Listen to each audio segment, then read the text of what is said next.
Well, it's so good to have Adrian on the show. How you doing today, Adrian? I'm very well, thank you, Keith. Very well. Thank you for having me here.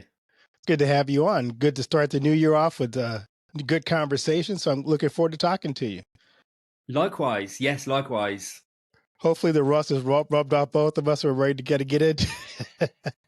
Well, we were just saying it's the first, the first conversation back since New Year's. So I've literally been at work following the Christmas and New Year period about 30 minutes. So There you go. I apologise in advance if there's any lagging from my side. So There you go. Well, too much New Year's celebration, but that's okay. We'll make that work. yeah, thanks. So I'd like to ask my guest this question: what's the best piece of advice you've ever received? Best piece of advice has been to invest in yourself. And it's something that really, when I first heard that and was given that, I took it to heart quite literally, and it's never failed, never failed. And I'm sure to the listeners, they would resonate with this. But personally, I've taken that really to heart, to the point where I get up at 4 a.m. and spend the first 3 hours of my day, 7 days a week. I don't have day offs from this, but just investing in myself, and it has made all of the difference. It really does come back to, we are sort of the greatest assets we'll ever own. I love that because I do the same thing. I get up probably about 5, and just spend some time connecting, first of all, with God, then connecting with, what am I going to do today? Trying to figure out my schedule. Because if I do that, if I start the day out that way, it makes the day go better. If I don't do that and I just kind of get up and go off to work, it just seems like everything's off. And I spend the first hour just trying to figure out the stuff on my desk that I'm trying to go through, where I want to go next. So It's so true, and I was a sucker for this for years, and it took some very hard lessons for this to really hit home for me. I mean, it wasn't really that long ago. It was probably maybe just over 2 years ago, when I was waking up at sort of 2:30 in the morning, having extreme panic and anxiety attacks, like extreme, to the point where I'd be lying in bed for the next hour and a half, 2 hours, in a state of complete and utter dread, utterly convinced that my world was, like, everything was caving in, like everything was terrible was going to happen, and it was going to happen that that day when getting up, and it would take me that long, sort of an hour and a half, 2 hours, to sort of talk myself around, to realize that everything's okay. And what I sort of can see now in hindsight, it was because I was waking up early and going straight into work mode, and then dad mode and partner mode, and it was just relentless. And since making that switch and putting myself first, it has truly made all the difference. amazing. I'm always curious. We're going to get into your story, but I'm always curious when I talk to my guests about people in your life who have served to either inspire you or maybe come alongside and mentor you along different stages of your life. It's interesting. I think about this a lot, and I'm one of those people who, like, but there's a big sort of craze at the moment about, like, coaching, for example, and you tend to see a lot of it on social media. But I've always had uh, not just one coach, but like multiple coaches in different areas of my life, like throughout my life. So, for example, right now I've got a award-winning bodybuilder who I work with on the fitness side of things. And even though I'm not a bodybuilder, I couldn't be further from a bodybuilder. He has a great deal of knowledge that is helping me with some of my athletic endeavors, and the same with business coaches and life coaches. And I think one of the most significant sort of people, like mentors, that I've had has actually been a therapist who, funnily enough, like when I was going through those sort of anxiety and panic attacks that I just mentioned, I've sort of recognized that something needed to change here, and I went to see this therapist that came highly recommended, and he was transformational in helping me to make some very small but fundamental shifts in my life. And he made me realize that when we're looking to change our lives, we quite often think it's about big monumental changes and these sweeping ideas and sweeping changes, but that wasn't so much the case. He had this analogy where he said, you've got to imagine that you are an oil tanker and you're moving along. And if you make a 1 degree sort of change in your direction over a period of sort of thousands and tens of thousands of miles, that oil tanker is going to be in two very different places, probably different, sort of other sides of the world from each other. And he just made me realize that, change is a fascinating thing. We as humans, we tend to despise it. We're scared of it, but it's not nearly as scary as it can be. And I think he made me realize that it's in our nature to change, and it's okay to change. I love that. I always try to work with a lot of organizations. And I said, if you really want to make a monumental shift, just do a 1 degree change in your true north. And you'll Yeah, see amazing results if you just make that small degree. We always think about, like you just said, change in a monumental way of, I got to change 90% of my life. Well, that's not going to happen, but you might be able to change 1 degree of your life, and it may have a huge impact on the direction of your life. absolutely. And because we tend to think in, when making these changes, that they are monumental changes, they are like we blow them up so much in our mind that all we do is paralyze ourselves. And so no change happens. And the only change that does happen is the changes that are forced upon us from, external circumstances, whether that be all of a sudden you have a health condition, cancer scare, a variety of different things. You're made redundant, you're out of a job now. Like, it's those external changes. But I think having control of that internally and recognizing that it's not about big sweeping changes, it's about those smaller ones that can make all the difference. Love it. So I read your bio, and your story was fascinating to me. So I like if you want share your story with the audience. Kind of tell us about your journey. Absolutely. So I'll try to be as sort of concise as I can, Keith, because it's multifaceted. But a long story short, I've always been an entrepreneur. Professionally, now I buy and sell businesses. I typically buy, add value to them, and then sell them. However, I've used that sort of skill set to build a small group of companies in the children's education space. So we've gone from a standing start to sort of like a multi-million revenue group. It literally took 24 months to get up to that scale, and we currently educate 10,000 under 5 year olds every academic term here in the UK. Um, it took me a long time to get there.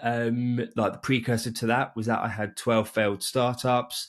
I've also battled a lot with like personal demons, so addictions. I had a nervous breakdown at 19 years old that I don't think I've ever fully moved past, but I've used it as a catalyst to grow and to become, um, like more of, I kind of want to say like more of a man, if that makes sense. I don't even know where that word come from.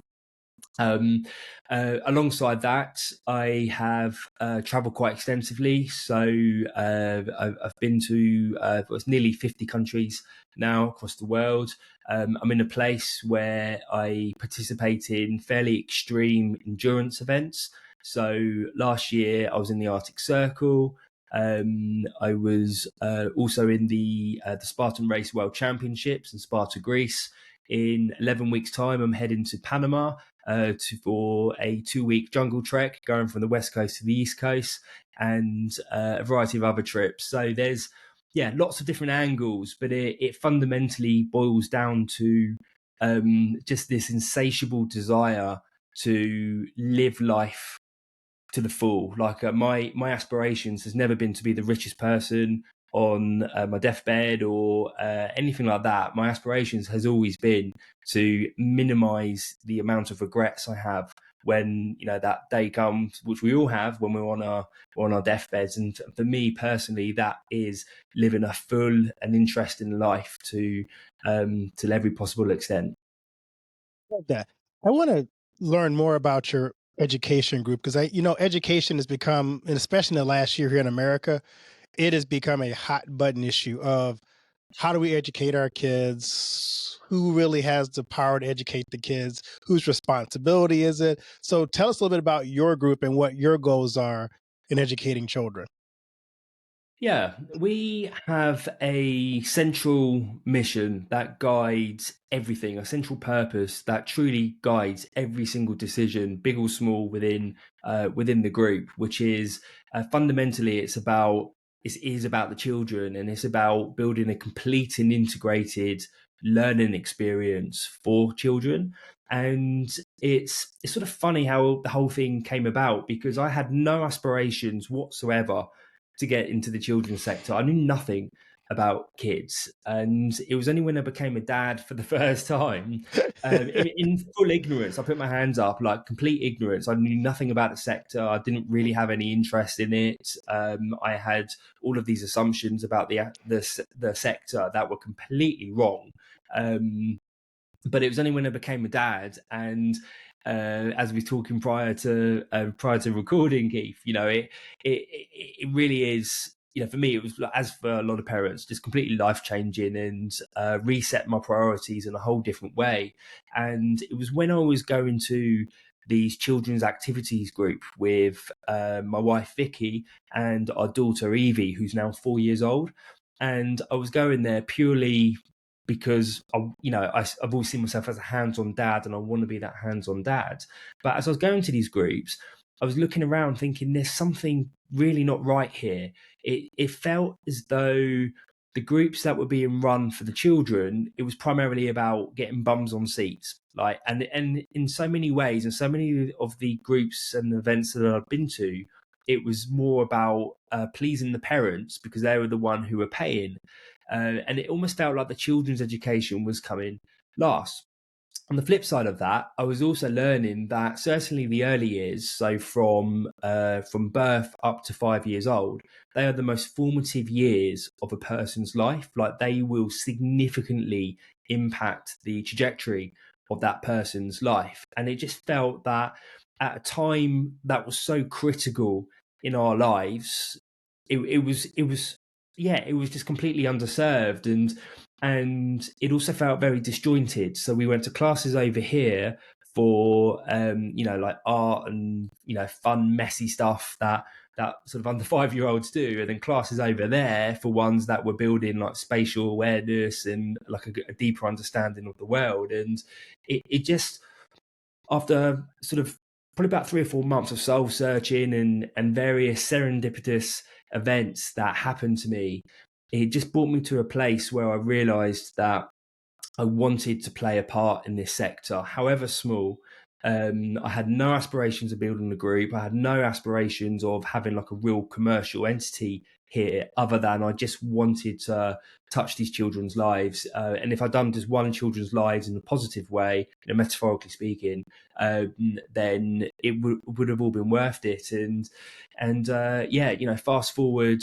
It's now just over 3 years, and no one's more surprised than me that we are where we are, and we're educating children at the scale that we are. And the most exciting thing about the whole sort of place is that we've barely got started. Like, we've barely scratched the surface here, and it just so happens to have come at a time when there is a lot more spotlight on children's education, and certainly seeing the effects of COVID and how that's impacted our kids and the lockdowns. It's a pretty scary time, I think. So So I know your system's probably a little different than ours. So explain to us, like explain to me, uh, when you got this education group, how does that work we have public school, private school, kind of tell me how that fits into that sector of private versus public school. absolutely. So we also have private and public school, and our so children in England, they go to it's called primary education. So essentially like sort of kindergarten, I believe.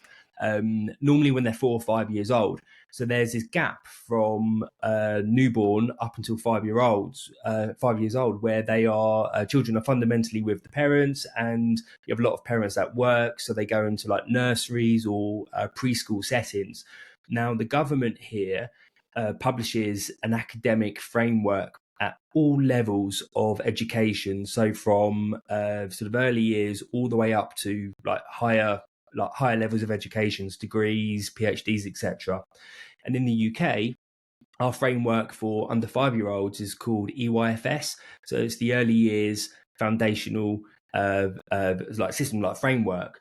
And that framework has 7 objectives. So 7 key areas where our educational institutions need to be developing our children. So you have, for example, mathematics, you have speech and language communication, you have sort of spatial awareness and understanding the world. And these are like the core areas where all academic and non-academic institutions that serves children, they're measured against.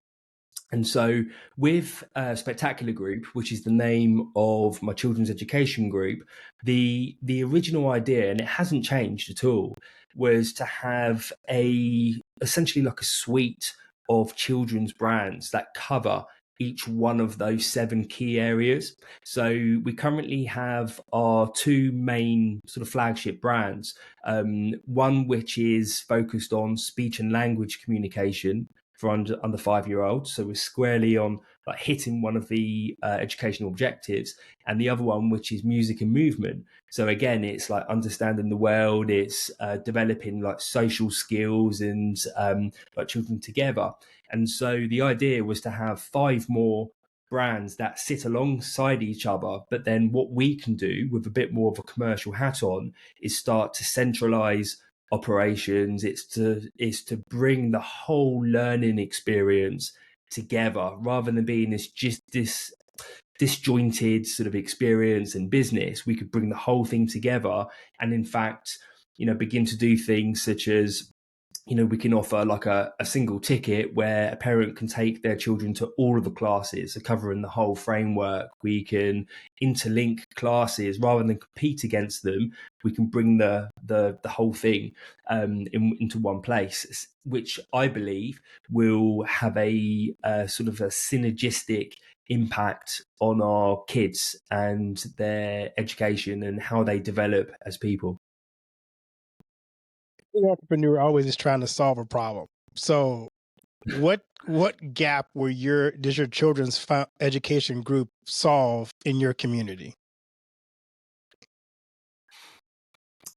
I think it's, in terms of the gap, it's fundamentally the children's education. Like, there are gaps between our children's education and the institutions that are delivering that education. And I hate to say it, and I don't believe it's exclusive to the UK. I think this is a worldwide thing. It's a very hard gap to fill, but there is a gap, and particularly in the UK, there's very strong bureaucratic ways in which these organizations have to be run. And I think a lot of these institutions, the people who run them, like our schools, our sort of early year settings, the people running them have their best interests at heart, the children, but they are restricted. Excuse me. And so, coming at it from an entrepreneurial angle, we don't have those same restrictions. I love that. As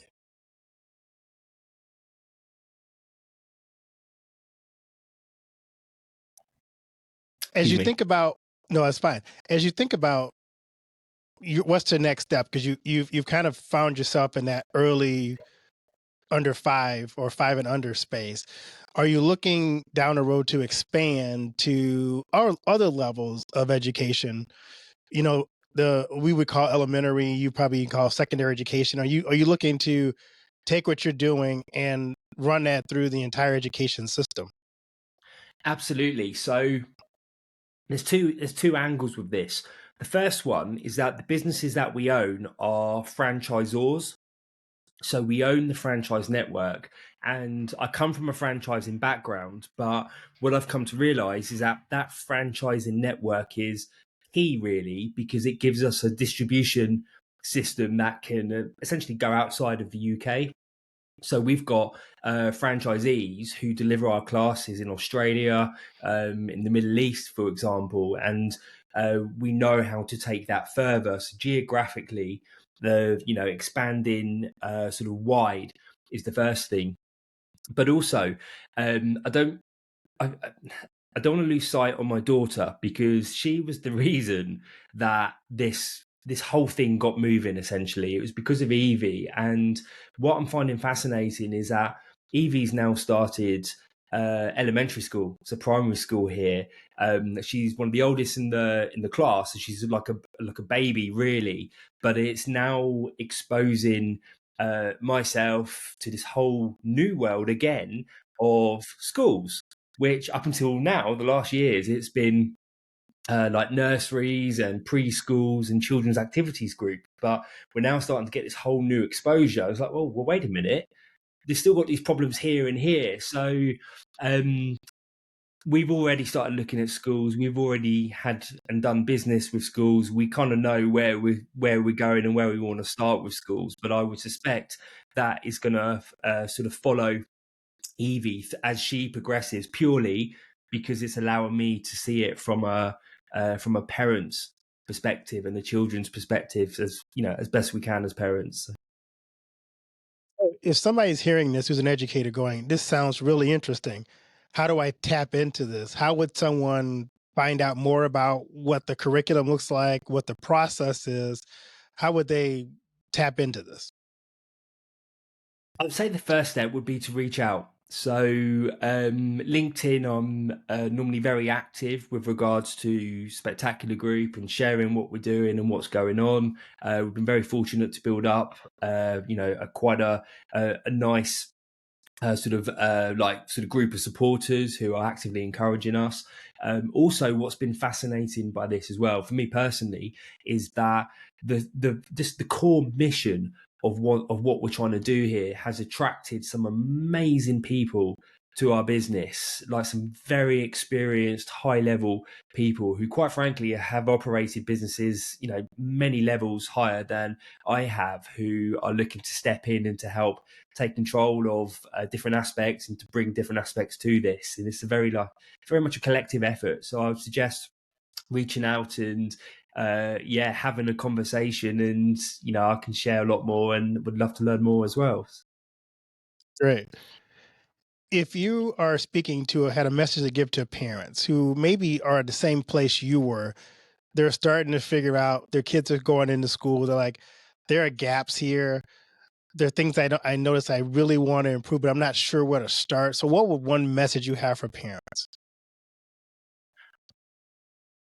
I think the main message would be to act on your instincts, really to act on your instincts. And I've seen this a lot where not just sort of school systems and that, but also our healthcare system, where we're being told by people who we see as professionals. And I'm certainly not, I'm not approaching this from a disrespectful way at all. We're being given what, in their opinion, is their best advice. But then a lot of cases, not a lot of cases, but there are cases where that advice hasn't been quite right, or they've missed something. And as parents, we know our children and we know ourselves. And for me, it was looking around and thinking, this is an entirely different world.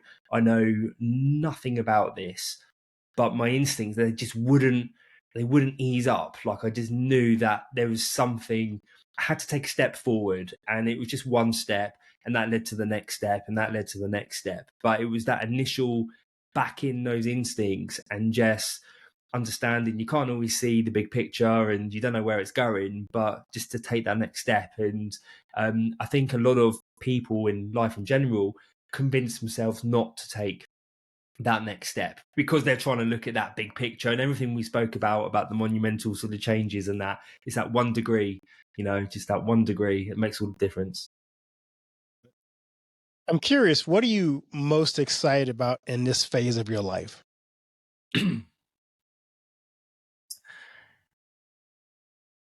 I I've never been asked that question, Keith, but I really like it. Um, what I'm most excited about is I'm 38 years old. Next year, next September, I'm 40, and I kind of feel like it's this fine balance where there is a good 20 years of like experience, like real world experience behind me, and I've been fortunate to live a lot of life and to go and experience a lot of stuff. But on the other side of that, I feel like I've got the energy of a 25-year-old as well, and so there's still a lot of, hence some of these like stupid adventures and stuff like that. I feel like there's a nice sweet spot there of experience and energy to make stuff happen and to move stuff, but also the self awareness that I can't do it by myself. I really don't know everything, and I'm quite happy to put my ego aside to do what's best for the children, for the group, for whatever aspect of life it is. Ultimately, it's about that. What's best for this rather than what's best for me. So, yeah, just sort of making the most of that. Really. Right. I love to ask my guests this question. You've accomplished a lot so far. You are on a path to do some really interesting things. When it's all said and done, what do you want your legacy to be? Ah, um, the reason I so I've been having this conversation about legacy all Christmas. So How I've got funny. a. It's so funny that you brought this question has come up, and we're having this discussion because I've been having this conversation all Christmas. So I've got a group of like mindset coaching clients that I work with, and we've been discussing it like all Christmas, literally about legacy and meaning. And I've certainly noticed a shift in me when I first started. One of the most, well, probably the most influential book I've ever read in my life has been Stephen Covey's Seven Habits of Highly Effective People. And in his other writings as well as that book, he talks a lot about legacy and meaning. And so that was a major driving factor for me when I was in my early 20s. But as I approached like late 30s, sort of early 40s, legacy has also has almost fallen to the bottom of the list in the sense that like I took my daughter Evie out this morning into town, and we walked past this church, and it had like a sundial on there for the clock, and the imprint was 1727. And then we walked past another building where it had established, like I think, like 1789. And I was thinking about that, thinking, how many names do I know from that era? What can I actually talk about that era? The conversations we was having over the Christmas period, I kept asking questions of, name me three world famous actors or singers from the 1930s, and no one could answer it fully. And it just made me realize that, and I don't mean for this to take a negative tone, so I'm not approaching it negatively, but it just made me realize in a very pragmatic way that a lot of what we do will be forgotten. And so that in turn has caused me to approach life not so much from this is the legacy I want to leave, but more so I want to, how do I want to live my life while I'm here? And I think that drives a lot of like some of the extremities with these adventures that I've been participating in. It's less about how I leave my life, and it's more about how I live it today. Awesome. I love that answer. Sorry, I don't know if it is the right time, but it's just where my head's been at. Yeah, it's just like nothing's guaranteed. We not even a legacy. We just got to make the most of like this moment now. Right, exactly. I love that. Adrian, anything I haven't asked you that I should have asked you? Well, I don't think so. I don't think so. There's yeah, a lot of people will ask about or just be curious about some of the personal challenges around sort of like addictions and nervous breakdowns, and they ask sort of where that stems from and how you overcome that. And I don't think you ever really overcome stuff like that. I think it's a constant. I think you become stronger as a person, and you're better able to manage and restrain yourself from certain aspects rather than, oh, it's completely gone now. Um, but yeah, I don't think so. No, and you're right. I think we sometimes just hope we can move past it, but it's always a part of us. And I think we have to learn to forgive that part of us that had that and not see it as a weakness, but like you say, see it as a part of who we were, and it served a purpose, but it helps us to grow and move beyond where we were to where we can be now and build on that and learn from that experience. Exactly that. I see it now as a source of strength. So by restraining myself from, I don't know, let's say uh, someone's a food addict, by restraining yourself from that extra serving of food, you've just built strength in yourself. So that addiction, that negative scenario has now become the source of that strength. So it's switched from like a negative to a gift, essentially, that keeps on giving. And that was some of the changes in mindset I had. Was yeah, rather than you just fall into the addiction and then becoming a victim, thinking why me, is stages past that. Yeah. So where can people find your children's education group and also connect with you on social media? Absolutely. So, children's education group, I would definitely suggest going to LinkedIn. It's just Adrian Knight on there, and the group's called Spectacular Group. You can't really miss me because I have a big banner saying Spectacular Group, so you know that's me. Personally, I'm very active on Instagram, so I post on there several times a day. I try to share as much as I can about what's going on, the good and the bad, both in terms of like buying and selling businesses, Spectacular Group, and just life in general, really. And the best handle for that is Adrian J Knight. Well, Adrian, thanks so much for being on. And may your trip to Panama, your 14-day expedition, be fruitful, and may you learn some things along the way about yourself and about just life in general. I think we always learn on those journeys things we weren't anticipating to learn, but they are can be impactful. So may that be a blessed time for you and your family as well. Thank you so much, and that's exactly why I do them. It's about it's about how I learn and grow as a person. Well, have a blessed new year, and may God shower you with riches this year. You too, Keith. Thank you so much.